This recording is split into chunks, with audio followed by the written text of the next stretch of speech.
नमो नमः मित्राणी। मैं सूरज सारथी मेरे यूट्यूब चैनल में आपका स्वागत करता हूँ। आज ये जो वीडियो है कोई बुक रिव्यू नहीं है।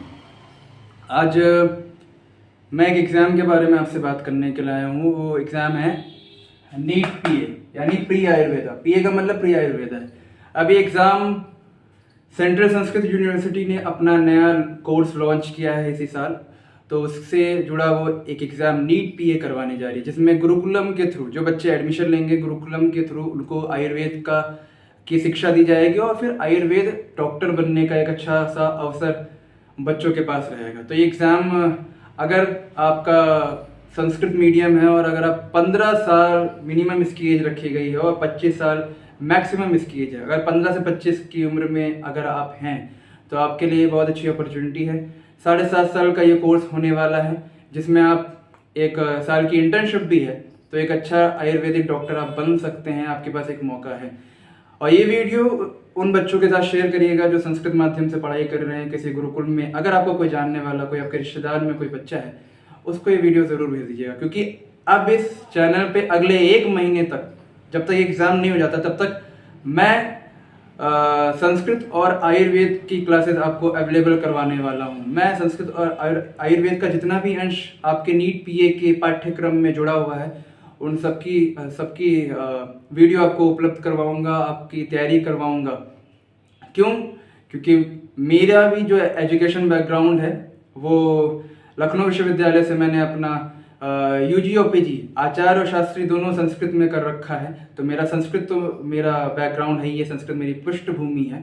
और दूसरा, मैं अभी नेट एस्पिरेंट हूँ, नेट की तैयारी भी कर रहा हूँ। तो बहुत सारा मैंने इसका सिलेबस देखा है, बहुत सारे पॉइंट और टॉपिक कवर कर किए गए हैं इसमें। छोटे स्तर पे हैं जो कि नेट की परीक्षा में पूछे जाते हैं। तो बहुत सारी हेल्प मुझे भी हो जाएगी और जो विद्यार्थी, क्योंकि नया नया कोर्स है, नया नया एग्ज़ाम, पहली बार एग्ज़ाम इसका होने वाला है, तो इससे पहले इसका एग्ज़ाम हुआ भी नहीं है। तो अब दोनों लोग की हेल्प होने वाली है। मेरी तो हेल्प होगी, आप लोग की जो भी क्लासेस अटेंड करेंगे उनकी भी हेल्प हो जाएगी। और इसमें आयुर्वेद के लिए तो ऐसा नहीं कि सिर्फ संस्कृत और आयुर्वेद का ही इसमें आपको पूछा जाएगा, नहीं। जो हमारे आधुनिक विषय हैं फिजिक्स, केमिस्ट्री, बायो, जो आप मॉडर्न एजुकेशन में पढ़ते हो, इंग्लिश मीडियम में आप पढ़ते हैं, वो भी इसके अंतर्गत पूछे जाएंगे। उन विषयों को भी पाठ्यक्रम में रखा गया है। तो उनके लिए मेरा प्रयास रहेगा कि मैं आप लोगों के लिए शिक्षक अरेंज करूं। ये मेरा प्रयास ही रहेगा। अगर नहीं हो पाते हैं तो बहुत सारे यूट्यूब चैनल हैं और बहुत ज़्यादा कोर्स नहीं है, 9th क्लास की सारी चीज़ें हैं।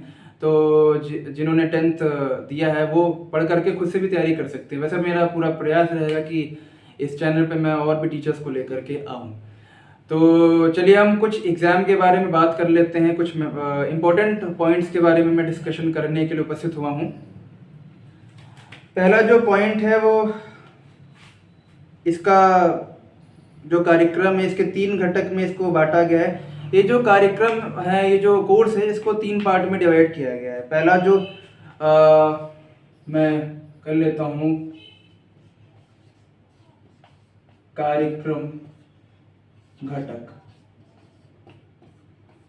तो ये जो कोर्स है वो 3 भागों में डिवाइडेड है। पहला जो कोर्स है वो पूर्व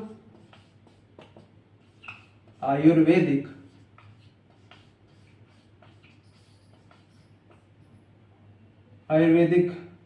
पूर्व आयुर्वेदिक का पहला खंड है। तो ये जो अवधि है इसकी, वो जो अवधि इसकी होने वाली, इसका जो टाइम पीरियड है वो है 2 वर्ष का। 2 वर्ष का इसका टाइम पीरियड है। ठीक है, इसका जो टाइम पीरियड है 2 वर्ष का। यानी कि अगर आप 2 वर्ष में ही पढ़ करके क्विट करना चाहते हो तो आपको केंद्रीय संस्कृत विश्वविद्यालय एक इसका सर्टिफिकेट प्रोवाइड कर देगा, जो आपके लिए एज अ डिप्लोमा वर्क करेगा। ठीक है, तो ये आप 2 वर्ष का भी कर सकते हैं। और दूसरा जो है,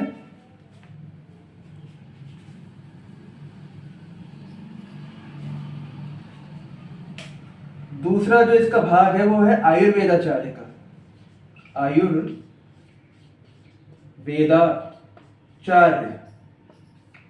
आयुर्वेदाचार्य, जिसको हम BAMS कहते हैं।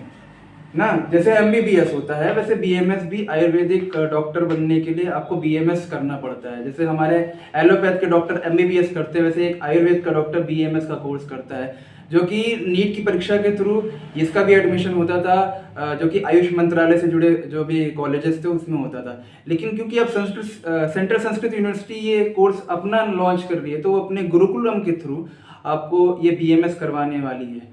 ठीक है, बीएमएस का फुल फॉर्म है bachelor in Ayurvedic medicine and surgery. तो आप ये पढ़ोगे, इसकी जो अवधि रहने वाली है वो 4.5 वर्ष है। इसकी जो अवधि है, जो हमारा आयुर्वेदाचार्य का जो पाठ्यक्रम है वो 4.5 वर्ष चलाया जाएगा आपके साथ में। और तीसरा जो पॉइंट है, तीसरा जो कोर्स का पार्ट है वो है,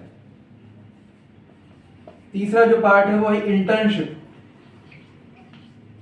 इंटर्नशिप, ठीक है, इसमें अनिवार्य एक इंटर्नशिप रखी गई है। वो कितने टाइम की है, उसका टाइम पीरियड है 1 वर्ष, यानी कि 1 साल की एक इंटर्नशिप भी इसमें होगी। तो अभी पूरे इंटर्नशिप तक पीरियड अगर आप ये कोर्स करते तो ये पूरा जो कोर्स है वो कितने टाइम पीरियड का हो जाएगा, वो हो जाएगा 7.5 साल। 7.5 साल का ये पूरा टाइम पीरियड इस कोर्स का रहेगा। इसमें आपकी इंटर्नशिप भी करवाई जाएगी। तो जिनके घर में भी कोई डॉक्टर है, किसी का भाई या बहन कोई डॉक्टर होगा तो उसे पता होगा कि जो एमबीबीएस डॉक्टर भी बनते हैं उनकी भी इंटर्नशिप कुछ समय तक करवाई जाती है, क्लिनिक्स में, हॉस्पिटल्स में करवाई जाती है। तो यहाँ पे भी एक इंटर्नशिप का मौका संस्कृत छात्रों को मिलेगा। तो ये संस्कृत छात्रों के लिए एक बड़ा अच्छा अवसर है। जो अभी बच्चे स्कूल में या गुरुकुल में पढ़ रहे हैं तो उनके लिए बहुत ही विशेष अवसर है, और इसे अवसर से चूकना नहीं है आप लोग को। आप लोग को जरूर इसकी तैयारी करनी है। अगर डॉक्टर बनने का सपना है तो वो जरूर बन सकते हैं। सरकारी आप डॉक्टर बन सकते हो भाई। जैसे आप एमबीबीएस में अच्छी सैलरी डॉक्टर को मिलती है, वैसे बीएमएस करके भी आप एक सरकारी डॉक्टर बन सकते हो। बढ़िया सैलरी, बढ़िया पैसा आप अपने जीवन में कमा सकते हैं। तो ये हमारा कोर्स पीरियड था जो 3 भागों में डिवाइड किया गया। अब हम इसके कुछ खास बिंदुओं पे बात करेंगे। मैं देखता हूँ, मेरे पास ये डॉक्यूमेंट है, तो मैं देखता हूँ कि इसमें क्या क्या चीज़ें बताने वाली हैं। हाँ, अब इसमें जो इस कोर्स के लिए जो शैक्षिक योग्यता रखी गई है वो आप ध्यान से सुनिएगा। उम्मीदवारों ने 10+2 पैटर्न में 10वीं मानक या 5+3+3+4 पैटर्न में किसी मान्यता प्राप्त बोर्ड से उत्तीर्ण किया हो जिसमें राज्य का संस्कृत बोर्ड या कोई समकक्ष मान्यता प्राप्त बोर्ड शामिल है। जैसा कि आप एजुकेशन सिस्टम में जो आप स्कूल में पढ़ते हैं 10+2 आपने किया है तो आप इसके लिए एलिजिबल हो जाते हैं। तो ये आपकी योग्यता है। 10+2 के बाद आप इसको अप्लाई कर सकते हैं। अगर आप जिन्होंने इस साल किया है वो इस साल ज़रूर कर देंगे। 24 जुलाई इसका नोटिफिकेशन आया था और इसका रजिस्ट्रेशन ओपन हो चुका है। तो सेंट्रल संस्कृत यूनिवर्सिटी की वेबसाइट पर जाकर के आप इसके लिए रजिस्टर हो सकते हैं। और अभी 20 तारीख तक, इस महीने 20 तारीख तक इसका रजिस्ट्रेशन होना है। तो बहुत अच्छा मौका है, आप सोच विचार लें और इसके लिए बड़े से तैयारी करके एग्जाम दें। ठीक है, अब इसमें जो आपकी न्यूनतम आयु सीमा है, सबसे कम जो आपकी आयु सीमा है इसके रजिस्ट्रेशन के लिए, इस कोर्स के लिए जो न्यूनतम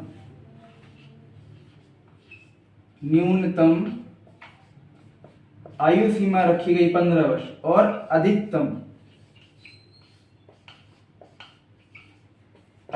आयु रखी गई है 25 वर्ष। तो अगर आप 15 से 25 वर्ष की आयु के बीच में हैं तो आप ज़रूर इसको अप्लाई कर सकते हैं। तो फिर आपको न्यूनतम आयु मानदंड हो गया और इसके बाद न्यूनतम अंक दिया गया है कि आपको इस एग्ज़ाम को पास करने के लिए, अगर आप जनरल कैटेगरी में आते तो एग्ज़ाम पास करने के लिए आपको 50%,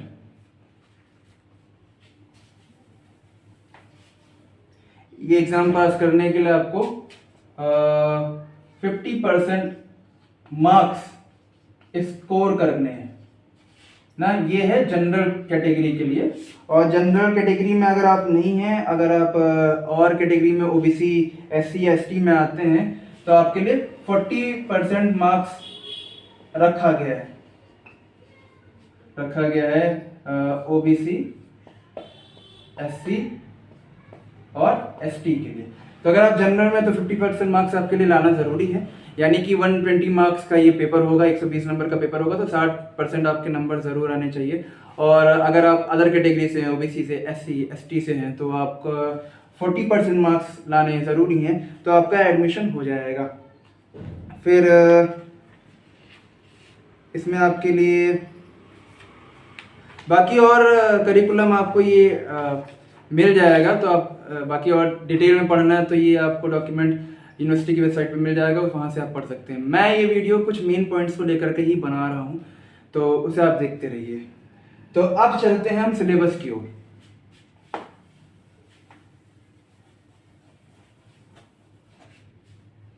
अब हम चलते हैं हमारे पाठ्यक्रम, हमारे सिलेबस की ओर। तो ये जो सिलेबस है वो 3 भागों में विभाजित है, 3 भागों में डिवाइडेड है, ये 3 पार्ट्स में बटा हुआ सिलेबस है। पहला जो हमारा है वो है संस्कृत, दूसरा है विज्ञान, तीसरा है आयुर्वेद।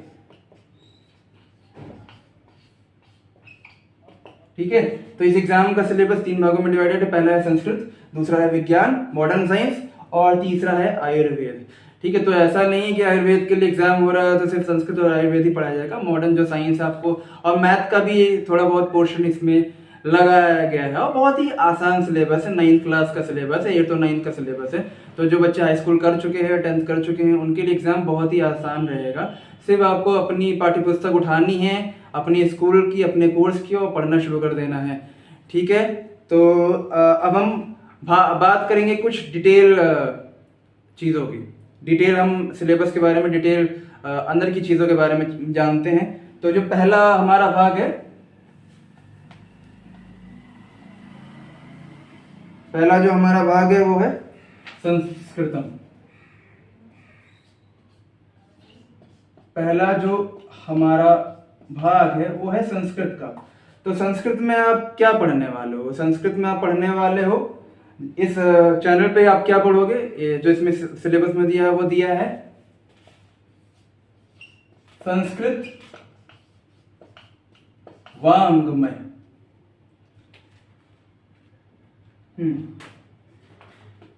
संस्कृत वाङ्मय परिचय। मेरे पास ये एक ही मार्क करता है, तो मैंने इसको ले लिया। बहुत दिन बाद यूज कर रहा हूँ ना, तो इसकी कंडीशन के बारे में पता नहीं था, तो आप समझ लीजिए। संस्कृत वाङ्मय परिचय। संस्कृत वाङ्मय परिचय में क्या पढ़ेंगे आप 4 जो वेद हैं हमारे, चारों वेदों की संहिता, चारों वेदों की संहिता, जिसमें आते हैं ब्राह्मण ग्रंथ, हमारे आरण्यक और उपनिषद। तो पहला जो हमारा यूनिट है वो संस्कृत वाङ्मय परिचय। ठीक है, उसमें हम संस्कृत वाङ्मय परिचय में क्या पढ़ेंगे, जो हमारे 4 वेद हैं, ऋग्वेद, यजुर्वेद, सामवेद, अथर्ववेद, उन वेदों की जो संहिताएं हैं, संहिताओं में जो हमारे ब्राह्मण ग्रंथ आते हैं, हमारे आरण्यक ग्रंथ आते हैं, और जो हमारे उपनिषद है, ब्राह्मण और आरण्यक को इसमें रखा गया है, जो और उपनिषद, इनके नाम क्या क्या है, कौन कौन से ये हैं, ये जैसे ऋग्वेद का ब्राह्मण ग्रंथ क्या है, आरण्यक ग्रंथ क्या है, ऋग्वेद के ऊपर आधारित अगर कोई उपनिषद है तो वो क्या है, और उनके नामों को जानेंगे, और उनका मुख्य विषय क्या है, उनके अंदर क्या क्या चीजों को लेकर के बात की गई उसके बारे में जानेंगे। तो ये हमारा पहला पॉइंट है, संस्कृत वाङ्मय परिचय। अब इसके बाद आपको क्या पढ़ना है, इसी पॉइंट के अंतर्गत आप पढ़ेंगे, इसी पॉइंट के अंतर्गत हम लोग पढ़ेंगे, क्या पढ़ेंगे, हम पढ़ेंगे वेदांग,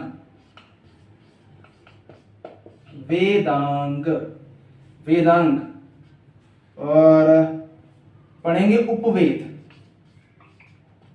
मार्कर बहुत ही हल्का चल रहा है तो मैं आपको ऐसे ही बता देता हूँ। वेदांग पढ़ेंगे। वेदांग कौन कौन से हमारे, जैसे शिक्षा, निरुक्त, छंद, व्याकरण, कल्प, इनके बारे में पढ़ेंगे। इनकी सामान्य जानकारी और इनका उद्देश्य क्या है, इनका प्रयोजन क्या है, इसके बारे में समझेंगे, इनका विषय क्या है। फिर उपवेद के बारे में पढ़ेंगे। जैसे आयुर्वेद जो है वो ऋग्वेद का ही उपवेद है माना जाता है, तो इसके बारे में पढ़ेंगे कि आयुर्वेद के अंदर है क्या, और आयुर्वेद के अंदर है क्या, और आयुर्वेद के क्या क्या विषय है, यानी जो उपवेद है उनका क्या क्या विषय है, उनके बारे में पढ़ेंगे। ठीक है, तो ये पहला हमारा भाग है संस्कृत वाङ्मय परिचय। दूसरा जो हमारा भाग है वो है पुराण और इतिहास के ऊपर। तो सेकंड जो हमारा भाग है वो है पुराण और इतिहास। तो इन पुराण और इतिहास में पढ़ने क्या वाले हैं, रामायण के बारे में पढ़ेंगे और महाभारत के बारे में पढ़ेंगे, और जो हमारे 5 महाकाव्य हैं, उनके बारे में पढ़ेंगे। रामायण के बारे में कि रामायण की विषय वस्तु क्या है, क्या कथानक है रामायण का, क्या कथा है, और उसके जो प्रमुख पात्र हैं उनका क्या महत्व है, उनके क्या आदर्श है, उसके बारे में पढ़ेंगे। यही हमें महाभारत में भी पढ़ना है कि महाभारत के मुख्य पात्र कौन कौन से हैं और महाभारत की विषय वस्तु क्या है। तो महाभारत के बारे में ये सब पढ़ना है। फिर उसके बाद है जो पंच महाकाव्य है, कौन कौन से पंच महाकाव्य है उनके नाम याद करने हैं, और उनका कथानक क्या, उनकी विषय वस्तु क्या, उनका महत्व क्या है, उनके लेखक क्या है, उनके मुख्य पात्र क्या है, इसके बारे में हमको पढ़ना है। ठीक है, तो ये हमारा पहला यूनिट संस्कृत वाङ्मय का पूरा होता है। तो दूसरे यूनिट में हम चलते दूसरे यूनिट की तरफ। दूसरा जो हमारा यूनिट है, सेकेंड जो हमारा यूनिट रहेगा, उसमें हम पढ़ेंगे दर्शन, हमारी फिलॉसफी।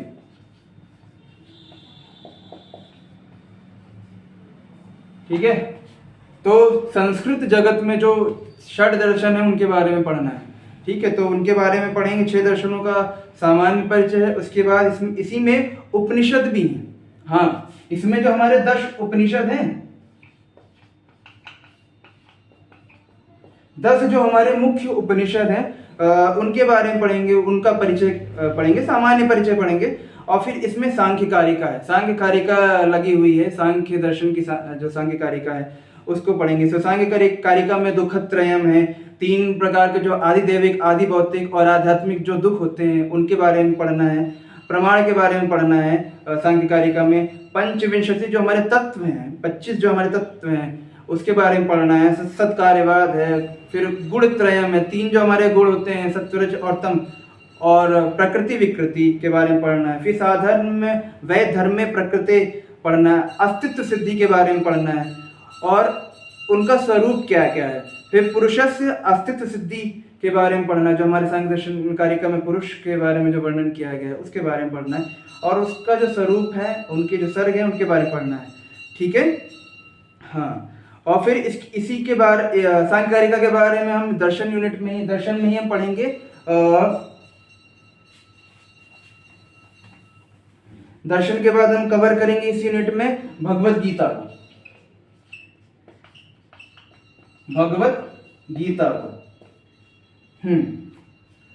ठीक है, 17वां अध्याय।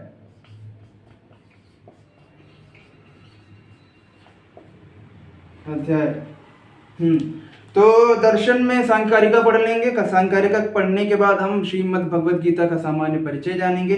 सामान्य परिचय के बाद में 17वां जो अध्याय, 17 जो चैप्टर है उसके बारे में पढ़ेंगे। उसके अंतर्गत जो हमारे 3 प्रकार की जो श्रद्धा के बारे में चर्चा की गई है, 3 प्रकार का जो आहार है, सात्विक, तामसिक, राजसिक जो आहार है उसके बारे में पढ़ना है। 3 प्रकार का जो यज्ञ है, 3 प्रकार की जो तपस्या है और 3 प्रकार का जो दान है उसके बारे में पढ़ना है। तो ये दर्शन का क्योंकि सांख्य दर्शन का पार्ट है भगवत गीता, तो इसीलिए इसको दर्शन में इस एग्जाम में रखा गया है। तो ये दूसरा यूनिट है, ये खंड दूसरा है। तो दूसरे यूनिट में हम दर्शन के बारे में पढ़ेंगे। जो तीसरा यूनिट है, जो तीसरा जो खंड है, तृतीय खंड जो है,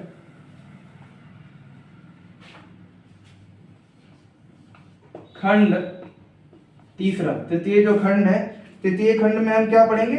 भारतीय संस्कृति सामान्य ज्ञान। भारतीय संस्कृति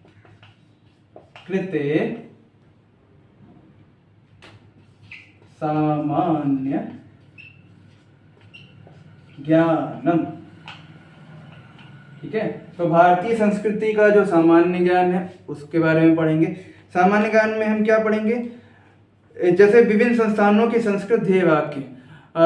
आपने बहुत सारे संस्थानों को देखा होगा, हर एक संस्थान का संस्कृत में कोई ना कोई ध्येय वाक्य है।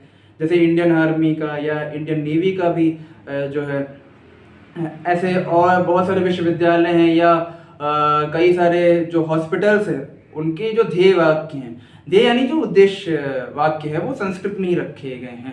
जैसे भारतीय जो हमारा भारतीय जो हमारा कोर्ट है उसमें एक वाक्य कहा जाता है, कानून के क्षेत्र में एक वाक्य कहा जाता है, सत्यमेव जयते। तो ये हमारे संस्कृत क्षेत्र से, संस्कृत उपनिषद से लिया हुआ ये वाक्य है। तो ऐसे कौन कौन सी संस्था के क्या क्या ध्येय वाक्य, इसके बारे में हम पढ़ेंगे। मैं इसके बारे में वीडियो आपसे शेयर करूंगा। तो और इसके बाद हम पढ़ेंगे प्रसिद्ध तीर्थ स्थान, जो हमारे भारत के अंदर में जो प्रसिद्ध तीर्थ स्थान है, जैसे हमारा जो 4 धाम है और यह हमारे जो 12 ज्योतिर्लिंग है, 12 ज्योतिर्लिंग है, ऐसे जो प्रसिद्ध तीर्थ स्थान है जिनकी बहुत मान्यता है सनातन धर्म में, हम उनको लेकर के चर्चा करेंगे, उनको लेकर के पढ़ेंगे। और तीसरा है भारत में स्थापित संस्कृत विश्वविद्यालय कौन कौन से हैं। भाई अब आप एक संस्कृत विश्वविद्यालय का हिस्सा बनने जा रहे हो तो आपको इनका भी नॉलेज होना चाहिए संस्कृत क्षेत्र में, क्योंकि अगर संस्कृत पढ़े हुए व्यक्ति को ही नॉलेज नहीं होगा तो फिर बात नहीं आगे बढ़ने वाली ना। तो ये भी एक मतलब एक सामान्य सा है, कोई बहुत ज़्यादा टेक्निकल विषय ये सब नहीं है। तो ये बहुत पढ़ने में मज़ा आएगा और मुझे पढ़ाने में मज़ा आएगा, आपको पढ़ने में मज़ा आएगा। तो ये हमारा तीसरा यूनिट है। अब चौथा यूनिट बहुत काम का है। चौथा यूनिट जो हमारा है वो चौथा यूनिट है हमारा व्याकरण।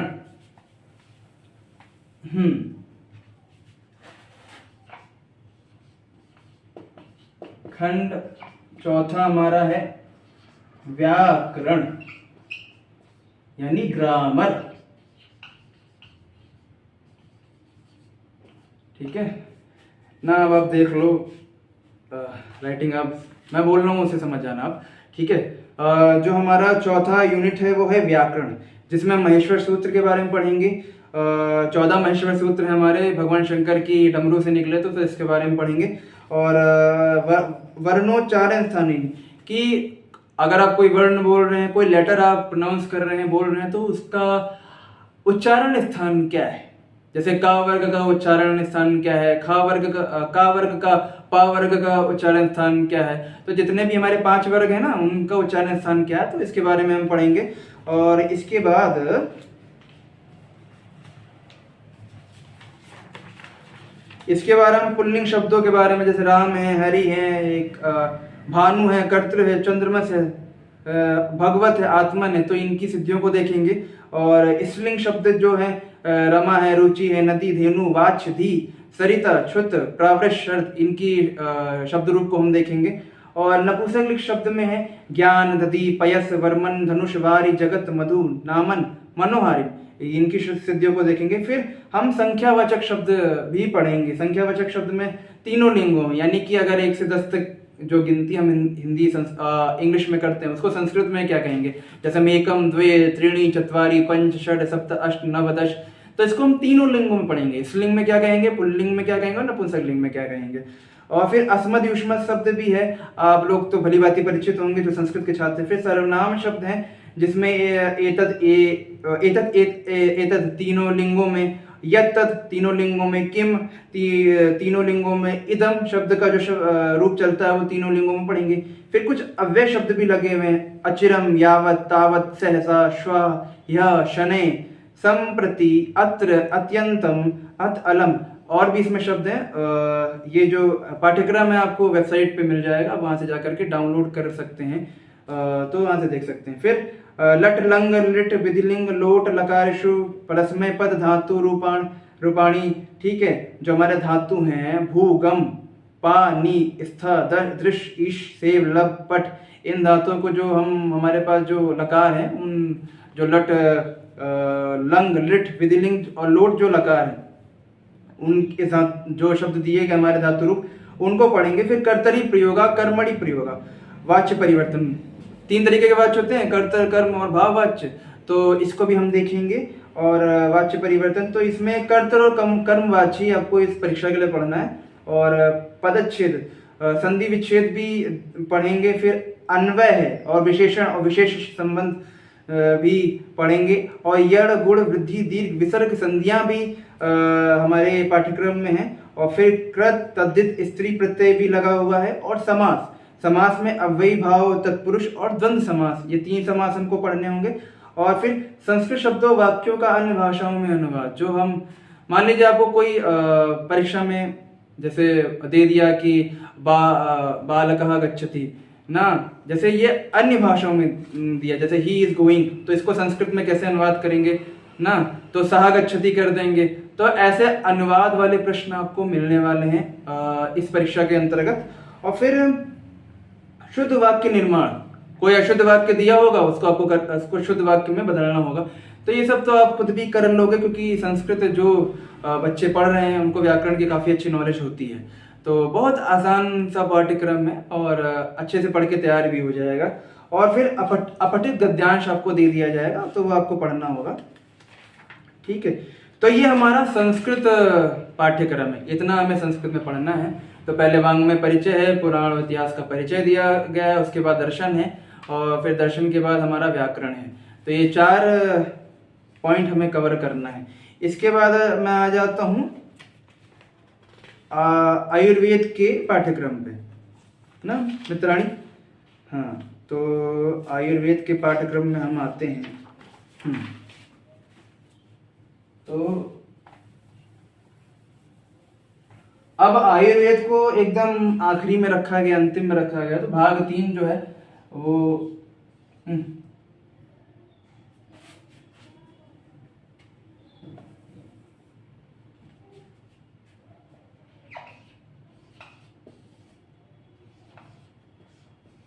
भाग 3 जो है वो है आयुर्वेद। आयुर्वेद, ठीक है।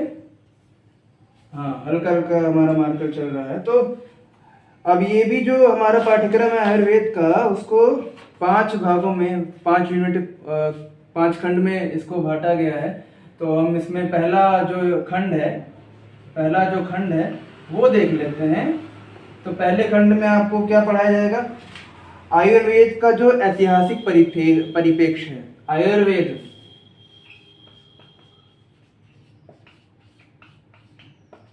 आयुर्वेद का इतिहास आपको पढ़ना है, ठीक है। आयुर्वेद का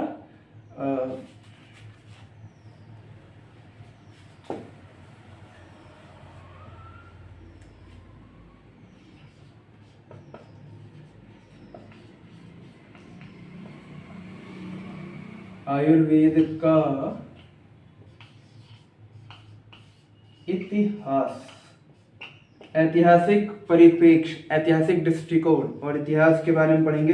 तो इसके अंदर जो पॉइंट दिए गए हैं वो है आयुर्वेद से परिभाषा, आयुर्वेद की क्या परिभाषा है और आयुर्वेद का उद्देश्य क्या है। स्वस्थ स्वास्थ्य रक्षण, यानी कि एक तो आयुर्वेद, आपकी तबीयत खराब होगी तो आपको तो ठीक करेगा ही, लेकिन अगर आप स्वस्थ हैं तो उस स्वास्थ्य को बरकरार कैसे रखना है, उस स्वास्थ्य को कैसे अपने जीवन में रखना है। मतलब आप कभी तबीयत ही ना आपकी खराब हो, कभी आपका स्वास्थ्य ही ना बिगड़े, तो इस पे भी आयुर्वेद काम करता है। तो इसी को संस्कृत में बोला गया है स्वस्थ से स्वास्थ्य रक्षण, यानी कि जो आपका स्वास्थ्य है उसकी रक्षा करना, ठीक है। और फिर अतुरस्य विकार प्रशमंचा, यानी कि जो रोगी के विकार हैं, जो रोग आपको हुआ है वो किस विकार के थ्रू हुआ है, कौन सा दोष आपका बिगड़ गया है। हमारे 3 दोष होते हैं ना आयुर्वेद में, ठीक है। आपका वात पित्त और कफ, इन 3 दोषों के बिगड़ने से रोग शरीर में पैदा होते हैं। तो इसका ध्यान आयुर्वेद रखता है, तो आपको इसके बारे में पढ़ना है। फिर प्रमुख आचार्य, कौन कौन से गुरु आयुर्वेद के अंदर में, कौन कौन से आचार्य हुए हैं, जैसे सुश्रुत है और हमारे क्या कहते हैं, हाँ वाग्भट्ट जी हैं, हमारे चरक जी हैं। इनका सामान्य परिचय, मतलब इनके बारे में इन्होंने कौन सी ग्रंथ लिखी है, क्या कार्य इन्होंने आयुर्वेद के क्षेत्र में करा, इतना सा ही पढ़ना है, बहुत ज़्यादा डिटेल में नहीं पढ़ना है, सामान्य परिचय पढ़ना है। और इसके बाद आयुर्वेद ग्रंथ परंपरा, आयुर्वेद के ग्रंथ परंपरा की सामान्य परिचय के बारे में पढ़ना है कि यानी कि आयुर्वेद में कौन कौन से ग्रंथ हैं। जैसे वाग्भट्ट जी ने अष्टांग हृदयम लिखा है, सुश्रुत ने सुश्रुत संहिता लिखी है, हमारे चरक जी ने चरक संहिता लिखी गई। तो ऐसे और भी जो उनके द्वारा ग्रंथ लिखे गए उनके बारे में एक सामान्य परिचय, कि उनकी विषय वस्तु क्या है और उनमें क्या क्या चीज़ें दी गई हैं, क्या क्या मेन बातें उन ग्रंथों में, उसके बारे में एकदम सामान्य परिचय हमें, कितने अध्यायों में, तो एकदम सामान्य परिचय उनके बारे में हमें पढ़ना है। फिर है प्रमुख ग्रंथ। हाँ, प्रमुख ग्रंथ कौन से आयुर्वेद में माने जाते हैं, जैसे निघंटु है और उनके लेखक। तो निघंटु, उसके लेखक कौन है, उसके बारे में पढ़ना, वो जब मैं पढ़ाऊंगा तो मैं आपको बताऊंगा विधिवत। ये पहला यूनिट है, पहला यूनिट आयुर्वेद का है। दूसरा यूनिट हम देख लेते हैं। तो दूसरे यूनिट में, अब आज मेरा मार्कर धोखा दे गया भाई, चलो देखते हैं दूसरा यूनिट। चलिए मैं ऐसे ही बात कर लेता हूँ आप लोगों से। तो हमारा जो दूसरा यूनिट है वो है मूलभूत सिद्धांत। आयुर्वेद के मूलभूत सिद्धांत कौन से, यानी आयुर्वेद किन सिद्धांतों को लेकर के चलता है, क्या इसके प्रिंसिपल हैं, इसके बारे में हम इस यूनिट में कवर करेंगे। तो इस यूनिट में आते हैं चतुर्विंशति तत्वानी, ठीक है, यानी जो 24 तत्व आयुर्वेद के अंदर में है उनके बारे में पढ़ेंगे हम। फिर पंच महाभूत षडसा, ठीक है, षड रस। पंच महाभूत कौन कौन से आयुर्वेद में है, आयुर्वेद के जो 6 रसों के बारे में बात की गई है, लवण, मधुर और तिक्तम, कटु, ये जो 6 रस बताए गए हैं इनका सामान्य परिचय पढ़ना है। फिर त्रिदोष सिद्धांत, जो हमारे त्रिदोष सिद्धांत है, ठीक है, उसके बारे में पढ़ेंगे कार्यात्मक दृष्टिकोण से। कार्यात्मक की त्रिदोष सिद्धांत, अगर त्रिदोष सिद्धांत मतलब जो बिगड़ रहे हैं, त्रिदोष हो रहे, तो वो कार्यात्मक सिद्धि से उनके कार्य क्या है, उनकी क्या क्या भूमिका हो सकती है, उसके बारे में पढ़ेंगे। और फिर सप्त धातव मलह अग्नि का प्रारंभिक परिचय। हमारे जो सप्त धातु हैं, जैसे अस्थि, मज्जा, शुक्र, ठीक है, इसको मैं डिटेल में आपसे चर्चा भी करूंगा और थोड़ा बहुत हम ब्रह्मचर्य के बारे में भी इस पे डिस्कशन करेंगे। तो ये सप्त धातु हैं, इनके बारे में। फिर मल अग्नि, आपकी जो शरीर की जो अग्नि होती है, जैसे हमारे पेट में जठराग्नि होती है, तो इनका आरंभिक परिचय, इनके बारे में जानेंगे, ठीक है। और फिर ये हमारा दूसरे यूनिट में कवर करेगा। तीसरा यूनिट जो हमारा है वो ध्यान से आप लोग सुनिएगा। तीसरा यूनिट हमारा है स्वास्थ्यम जीवन शैली रोगा उपचारस्य, ठीक है, इसका प्रारंभिक परिचय है, हमको पढ़ना है। यानी कि एक स्वास्थ्य क्या है, एक अच्छी जीवन शैली क्या है, अगर रोग कोई हो गया है तो उसका उपचार किस तरीके से किया जा सकता है, थोड़ा सा सामान्य परिचय। जैसे मैंने बताया ना कि 3 जो हमारे वात, पित्त और कफ, ये जो 3 तत्व होते हैं, इनके बिगड़ने से आपको कौन कौन से रोग हो सकते हैं, तो थोड़ा सा इनका जो कार्य है ना इन 3 तत्वों का, थोड़ी सी इसकी चर्चा हम इस भाग में करेंगे, ठीक है। तो एकदम प्रारंभिक परिचय, शुरुआत का परिचय है। स्वास्थ्य की जो परिभाषा है वो पढ़ेंगे। दिनचर्या, ऋतुचर्या, आपकी दिनचर्या कैसी होनी चाहिए, दिन भर में आपका क्या क्या रूटीन होना चाहिए आयुर्वेद के अकॉर्डिंग। और ऋतुचर्या, जैसे अभी ग्रीष्म ऋतु चल रही थी, तो ग्रीष्म ऋतु में क्या क्या खान पान होना चाहिए, कैसी आपकी मंदाग्नि, कैसी आपकी जो अग्नि है वो हो जाती है। और अभी वर्षा ऋतु आ गई है, शुरुआत है वर्षा ऋतु की, तो इसमें आपको क्या क्या जीवन शैली रखनी, कैसे खान पान रखना। फिर अभी शीत ऋतु आएगी इसके बारे में। तो जिन ऋतुचर्या की बात की गई आयुर्वेद में, उसके बारे में हम डिस्कस करेंगे डिटेल में हमारे अगले वीडियोस में, ठीक है। और फिर आहार से मूल सिद्धांत, आप जो आहार ले रहे हो उसका क्या सिद्धांत है, क्यों आप ले रहे हो, क्या कार्य उसका आपके शरीर पे क्या उसका प्रभाव पड़ेगा, इसके बारे में चर्चा इस यूनिट में की जाएगी। तो ये जो हमारा तीसरा यूनिट है उसमें हमें 3 पॉइंट ही कवर करने हैं। चौथा यूनिट हमारा जो है उसमें हम कवर करेंगे रोग उपचार। रोग और उपचार के बारे में हम पढ़ेंगे, इनका प्रारंभिक परिचय पढ़ना है, जिसके अंतर्गत आएगा रोग से संकल्पना। अगर कोई रोग हुआ है तो उसकी अवधारणा क्या है, उसके पीछे का कॉन्सेप्ट क्या है, वो क्यों हुआ है, क्या कारण है, इसके बारे में पढ़ेंगे, ठीक है। दोष वैषम्य के रूप में, किस दोष के होने से, अगर आपका वात बिगड़ा है तो उससे कौन सा रोग हो गया है, अगर आपका पित्त बिगड़ा है तो कौन सा दोष आ रहा है, उस पर हम चर्चा करेंगे। फिर निवारणात्मक चिकित्सात्मक कश्च उपागम, निवारक और चिकित्सात्मक दृष्टिकोण, मतलब अगर आपको कोई रोग हो गया है तो उसका निवारण कैसे हो सकता है आयुर्वेद के अंदर में, उसकी चिकित्सा क्या है, इसके बारे में पढ़ेंगे, ठीक है। और फिर औषध द्रव्याणाम सामान्य परिचय, कौन से रोग में हम कौन सी औषधि अपने, जो हमारा पेशेंट है, जो हमारा रोगी व्यक्ति है, उसको हम कौन सी औषधि दे सकते हैं, इन औषधियों के बारे में चर्चा करेंगे, उनका सामान्य परिचय। बहुत ज्यादा डिटेल में नहीं पढ़ना है, सामान्य परिचय ही पढ़ना है, ठीक है। और चिकित्सा विधियां, जैसे पंचकर्म आदि नाम सामान्य ज्ञानम। तो हमारी जो चिकित्सा विधि है आयुर्वेद के अंदर में, जैसे पंचकर्म हम करते हैं और अभ्यंग करते हैं, तो इनके बारे में इनका सामान्य परिचय पढ़ना है, बहुत ज़्यादा नहीं पढ़ना है, डिटेल में नहीं पढ़ना है, एकदम बेसिक सा सिलेबस आपके पाठ्यक्रम का है। खंड 5वां, तो लास्ट जो यूनिट जो आयुर्वेद की है उसमें आयुर्वेद से संरचना संस्थानानि च, आयुर्वेद की संरचना कैसे हुई और संस्थान कौन कौन से हैं, देश में जो आयुर्वेद के प्रति कार्यरत संस्थाएं हैं, कौन कौन से विश्वविद्यालय हैं, उनके बारे में हमको पढ़ना है। जैसे इसमें संकल्पना में जो संरचना के अंदर में अष्टांग आयुर्वेद, आयुर्वेद के जो अष्ट अंग है, जो 8 अंग है, उनके बारे में हमको पढ़ना है। ठीक है, उनकी अवधारणात्मक परिचय, उनका कॉन्सेप्ट क्या है, वो क्या है, उनकी अवधारणाओं को पढ़ना है। ठीक है, फिर समग्र स्वास्थ्य प्रणाली रूपेण आयुर्वेद, एक समग्र स्वास्थ्य प्रणाली के रूप में आयुर्वेद।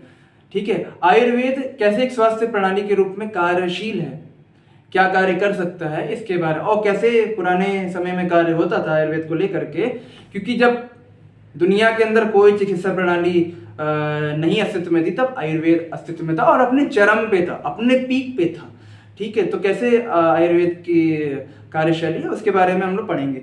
ठीक है, प्रसिद्धा नाम आयुर्वेद संस्थानाम नामानी। ठीक है, तो जो प्रसिद्ध हमारे आयुर्वेद के जो संस्थान हैं उनके बारे में, देश में कौन कौन से संस्थान हैं, कौन कौन सी यूनिवर्सिटीज हैं, ठीक है, कौन कौन से चिकित्सालय हैं, उनके बारे में हम पढ़ेंगे। एक चीज़ आपको याद रखना है, बहुत ज़्यादा डिटेल में नहीं पढ़ना है, सामान्य परिचय हर एक यूनिट में पढ़ना है।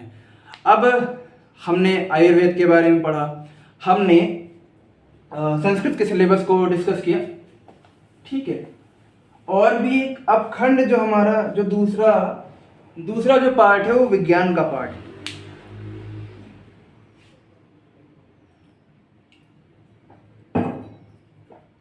दूसरा जो पार्ट है विज्ञान का पार्ट है। अब उसको मैंने डिस्कशन इसलिए नहीं किया क्योंकि अभी इस चैनल पे विज्ञान से संबंधित क्लासेस मैं प्रयास करूंगा कि और भी शिक्षक जो मेरे जानने में हैं, मेरे परिचय के हैं, मैं उनको लाने का प्रयास करूंगा। लेकिन परंतु आयुर्वेद और संस्कृत का पाठ्यक्रम आपको इस चैनल पे ज़रूर पढ़ाया जाएगा अगले 1 महीने तक। आपको ज़रूरी बात कि संकल्पना में मैं आपको एक पाठ्यक्रम हमने पढ़ लिया, अब इसके बाद हम जान लेते, बहुत ज़्यादा समय नहीं आपका मैं लूँगा। हाँ ठीक है, तो इसके लिए जो रजिस्ट्रेशन है वो 25 जुलाई से शुरू हुआ है और नीट पीए जो परीक्षा है वो 30 अगस्त को रखी जाएगी, 30 अगस्त को होगी और या फिर 6 सितंबर को होगी। दोनों दिन संडे पड़ रहा है। 30 अगस्त जो आने वाली जो 30 है उस दिन हो सकती है या फिर 6 सितंबर को इसकी परीक्षा हो सकती है। तो दोनों डेट में से आप वेबसाइट विजिट करते रहेंगे, आपको पता चल जाएगा कि कब होने वाली है। ठीक है, तो पूरा का पूरा जो है वो आवेदन प्रक्रिया सब आपको वेबसाइट पे मिल जाएगी। ठीक है, तो फॉर्म जो आपकी इसकी जो फॉर्म है उसके बारे में कितने रुपए का फॉर्म है, क्या है, ये सब आप जा करके वेबसाइट पे चेक कर सकते हैं। ये जो वीडियो मेरा बनाने का मकसद ये था कि पहले सिलेबस हम डिस्कस कर लेंगे क्या क्या सिलेबस में आने वाला है। अब आज मेरा मार्कर काम नहीं कर रहा है, पर चिंता नहीं करना, चिंता मास्तु, मैं एक अच्छा मार्कर आप लोगों के लिए लेकर के आऊँगा। इससे अच्छी राइटिंग में प्रयास करूँगा। वैसे तो मेरी राइटिंग बहुत अच्छी नहीं है, पर प्रयास करूँगा कि अच्छी सी राइटिंग में अच्छा सा कंटेंट मैं आपको इस चैनल पे दे सकूँ। ठीक है, और ये एक तरीके से सेवा है मेरी संस्कृत माता के लिए, संस्कृत माँ के लिए, और आयुर्वेद का जो हमारा क्षेत्र है उसके लिए एक तरीके से ये मेरी सेवा है। तो अभी आप इस चैनल पे बढ़िया से फ्री ऑफ कॉस्ट पढ़ने वाले हो। और हाँ, मैं आपको ग्रंथ के बारे में बता देता हूँ, 1 मिनट आप रुकिएगा। ठीक है, हाँ, तो ये एक ग्रंथ आप मेरे पास देख रहे होगे, आयुर्वेद का इतिहास एवं परिचय। इसके जो लेखक है डॉक्टर विद्याधर शुक्ला एवं डॉक्टर रविदत्त त्रिपाठी, चौखंबा प्रकाशन की है। इसको आप ऑनलाइन अमेजन और फ्लिपकार्ट पे भी अवेलेबल है, मंगा सकते हैं। अब मैंने बहुत आयुर्वेद ग्रंथों को खंगाला, पर मुझे जो एक सही किताब लगी वो यही लगी। और अगर ये नहीं मिलती तो कोई भी आप आयुर्वेद के इतिहास या परिचय की किताब आप ले लेंगे तो आपको उससे बहुत सुविधा हो जाने वाली है। मैं तो कवर करूंगा, मैं तो पढ़ाऊंगा ही आपको अपने लेक्चर्स में। लेकिन आपको अगर ग्रंथ आप ले लेंगे तो आपको बहुत ही सुविधा होने वाली, क्योंकि ये पहला पहला नया नया एग्जाम है, नया नया इसका सिलेबस है और एक भी बार पेपर नहीं हुआ। तो हमारे पास पुराने सालों के, पुराने वर्षों के प्रश्न पत्र भी नहीं है, PYQs भी आप नहीं सॉल्व कर पाओगे। तो उस केस में आपको एक किताब कोई ले लेनी है। मैं फिर से आपको ये दिखा दे रहा हूँ, ये इसका कवर पेज है, ठीक है। बहुत ज़्यादा महंगी किताब नहीं है, 200, 250, 300 की जो भी आपकी ये किताब है आपको मिल जाएगी। और आपको, क्योंकि ये आयुर्वेद की पाठ्यक्रम में लगी हुई है, इसलिए मैं आपको इस किताब का रिकमेंडेशन दे रहा हूँ। ये किताब आपको ये 1 महीने बहुत काम आएगी। और अगर इस बार नहीं हो पाया तो अगले साल तक भी, अब तो ये एग्जाम हर साल होने वाला, तो अगली बार भी आप इसके लिए अप्लाई कर सकते हैं। तो एक बार आप ले लेंगे तो आगे के लिए आपके काम आएगी। और एक कंडीशन मैं आपको और भी बता देता हूँ, बताना भूल गया, कि अगर जो तय मानक है उसके अकॉर्डिंग अगर छात्र पास नहीं कर पाते हैं तो यूनिवर्सिटी आपके जो 50% मार्क्स है ना उसको कम कर देगी, तो आपका एडमिशन यहाँ से हो सकता है, यानी कि आपके पास अवसर ही अवसर है। तो ये 3 घंटे का पेपर होने वाला है। हाँ, एक बहुत ज़रूरी चीज़ है, मैं आपको बता देता हूँ, थोड़ा सा आप रुकिएगा। हाँ, ये ना इस परीक्षा की जो अवधि है वो 2.5 घंटे रहेगी, 150 मिनट, ठीक है। 2.5 घंटे का ये पेपर होना है। और ठीक है, तो 2.5 घंटे के पेपर में ना, तो 2.5 घंटे का आपका ये पेपर होगा। और बेस्ट पार्ट पता है क्या है? कोई नेगेटिव मार्किंग नहीं है, कोई नेगेटिव मार्किंग नहीं है। तो आप आराम से, अगर उत्तर गलत भी हो जाते तो टेंशन लेने की ज़रूरत नहीं है। कुल मिलाकर के टोटल 120 मार्क का ये एग्ज़ाम होने वाला है, 120 नंबर का एग्ज़ाम होगा, ठीक है। और 2.5 घंटे का पेपर होगा, नेगेटिव मार्किंग नहीं है, तो बहुत अच्छा अवसर है सिलेक्शन पाने का, बहुत आसानी से सिलेक्शन आप इसमें ले सकते हैं, ठीक है। और रही बात विज्ञान वर्ग की जो कक्षाएं हैं वो आपको यूट्यूब पे और चैनल्स जो हैं बहुत अच्छी कक्षाएं आपको मिल जाएंगी, वहाँ से आप पढ़ सकते हैं। और तो ये वीडियो था। अब कक्षा कब से शुरू होगी? कक्षा आपकी परसों से हम शुरू करते हैं, परसों से। आज 1 तारीख है और 3 तारीख से हम कक्षाएं शुरू करते हैं। बहुत ज़्यादा विलम्ब नहीं करेंगे, बहुत ज़्यादा ऑलरेडी समय बीत चुका है, 1 महीने का हमारे पास समय है। तो जो भी चीज़ मैं आपको पढ़ाऊँगा वो ईमानदारी के साथ आपको पढ़ना होगा, ताकि आप अपने एग्ज़ाम को अच्छे से दे पाएँ और आपका एक वैद्य बनने का सपना, एक चिकित्सक बनने का सपना पूरा हो पाएगा। इस चैनल पे कोई फालतू की मोटिवेशन नहीं दी जाएगी। पहले बता दे रहा हूँ कि ये एग्ज़ाम नया एग्ज़ाम है, तो आप मुझसे उम्मीद पढ़ाने की ही करिए, ठीक है। मैं आपको यही उम्मीद दे सकता हूँ कि मैं आपको हर एक चीज़ पढ़ाने का प्रयास करूँगा। दूसरा, आपको अपने आप से ज़्यादा उम्मीद करनी है, आपको पढ़ना है, क्योंकि कितना भी अच्छा टीचर हो, 4-5 साल से मैं टीचिंग में हूँ, मैं पढ़ा रहा हूँ बच्चों को, संस्कृत पढ़ाता हूँ मैं। तो मैंने ये देखा है कि जो बच्चा खुद से मेहनत करता है उसका हर एक काम, उसका हर एक एग्ज़ाम निकलता है। तो जो आपकी मेहनत है, मेरी मेहनत तो रहेगी, आपकी भी मेहनत इसमें जोड़ी जाएगी। तो जब तक आप नहीं तैयार होंगे तब तक मैं कितना भी अच्छा कंटेंट आपको ला करके दे दूँ, कहीं से भी ला करके दे दूँ, कहीं से भी मैं प्रश्न ला करके दे दूँ, नहीं हो पाएगा आपका। आपको पढ़ना पड़ेगा। ये 1 महीना अगर आप सीरियस पढ़ लोगे, क्योंकि पहली बार एग्जाम है तो ज़्यादा हार्ड पेपर नहीं आएगा, बहुत कठिन परीक्षा नहीं होने वाली है, एकदम आसान पेपर रहेगा। और आसान सिलेबस भी, सिलेबस बहुत ज़्यादा आपको डिटेल में नहीं पढ़ना है, बहुत आसान सिलेबस है, तो बहुत अच्छा आपका एग्ज़ाम हो जाएगा, आपका प्रवेश हो जाएगा। बाकी और जो डिटेल है जो मेरे से छूट गई हैं वो आप जा करके यूनिवर्सिटी की वेबसाइट पे देख सकते हैं, आपको डॉक्यूमेंट मिल जाएगा, आप वहाँ से पढ़ सकते हैं, डिटेल में जान सकते हैं और क्या क्या चीज़ें आपको परीक्षा को लेकर के तैयारी करनी है। मुझे लगता है इस वीडियो में मैंने मेन पॉइंट्स को कवर कर लिया है, ठीक है मित्राणी। तो आपका काम बस इतना है कि अब परसों से हम कक्षाएं शुरू करेंगे।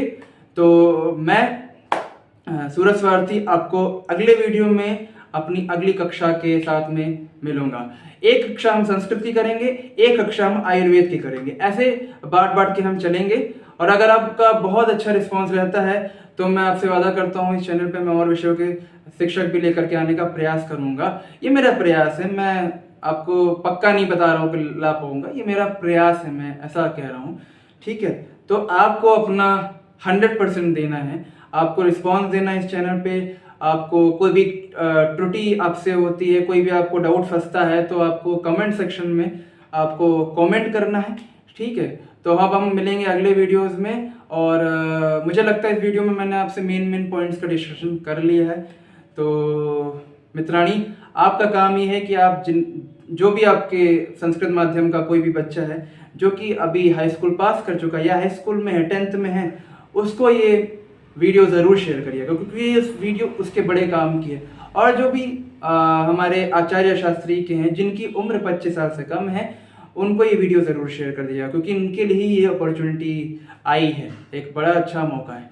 ठीक है मित्राणी, आज के वीडियो में इतना ही। अब मुझे आप लोग अनुमति दीजिए, आपका ये जो मित्र है, आपका ये जो बड़ा भाई है, आपका ये जो छोटा भाई है, आपसे अगले वीडियो में कक्षाओं के साथ में मिलेगा। तब तक के लिए आपको नमो नमः।